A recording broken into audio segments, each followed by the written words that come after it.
السلام عليكم، مرحبا بكم معي من جديد. اليوم نوجد معكم حريشات في الفرن بعصير البرتقال، قشور البرتقال المعسلة والزبيب. نوجدوها الكوتي او الفطور، ساهلة دغيا كتوجد، مكملاتش 10 دقائق. جات رطبة ومقرمشة في نفس الوقت ومحمرة. ندوزو المقادير وكيفية التحضير.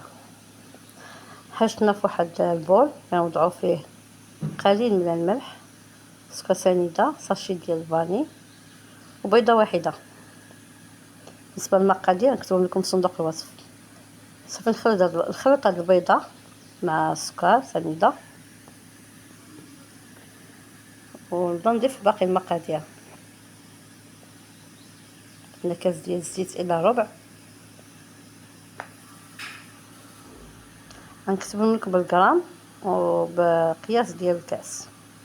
بالنسبة للسكر سنيدة عندنا كاس الى ربع، والزيت كذلك الى ربع، كاس ديال عصير البرتقال،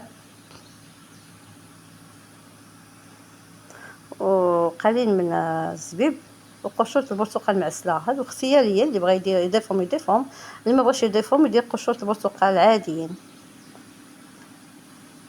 صافي. وعندنا 500 غرام ديال السميد ديال الحرشه، وجوج معالق كبار ديال الدقيق الابيض،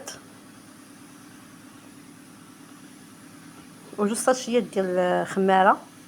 الساشيه الاولى والثانيه نديرو نصف ديالها، اللي بغى يديرهم بجوج ماشي مشكل. يعني الا درتي جوج غتكون عندك الحرشه منفوخه بزاف، كبيره بزاف.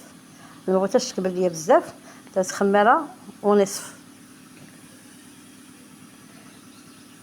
صافي تنخلطوا المقادير.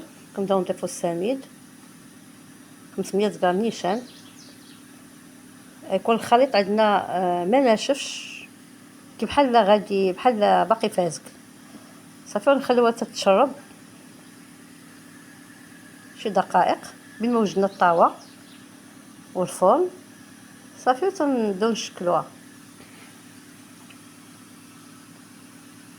شوف كيف القوام ديالها كيف نداير.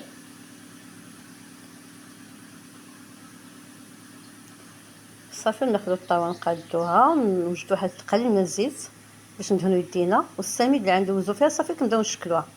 بالنسبه للسميد اللي بغى يضيف ليه الكوك او سكر سنيده، انا درت واحد المعلقه كبيره ديال سكر سنيده، خلطتها مع السميد وبديت كنشكل الكويرات. درتهم كبار شويه ماشي صغار، حيت هادو حريشات ماشي حلوه ديال السميده، نديرهم كبار. صافي كنبدا ندوزهم شويه في السميد وكنحطهم في الطاوه. صافي دغيا كنشكلهم دغيا بين ما سخن الفران نكونوا وجدنا هاد الحليوات. كما قلت لكم، اللي مبغاش يدير الزبيب وقشور البرتقال المعسله، انا كانوا عندي موجودين في الدار ضفتهم، ولكن تيعطيو واحد المذاق رائع.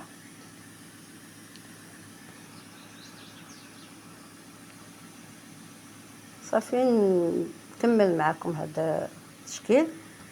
انا شعلت الفرن خليته تيسخن على 180 درجه، غنطيبها بالمروحه من التحت والفوق، وفي نفس الوقت كتشقق وكطيب. اللي عنده فرن ديال الغاز يشعلها من الفوق حتى تشقق بشكل ديال الغريبه ديال السميده، عاد كنشعلو على من التحت. صافي بعد ما دخلتها الفرن هانتوما كيفاش خرجات، شقه محمره، وفي نفس الوقت رطبه هشه ماشي قاصحه. كنتمنى لكم تجربوا هاد الحريشات، توجدوا من الكوتي، دوزوا بمكاسه او القهوه. ادخلوا القناه وديروا اشتراك يوصلكم كل جديد. الى يوم جديد وصفه جديده. مع السلامه، في امان الله.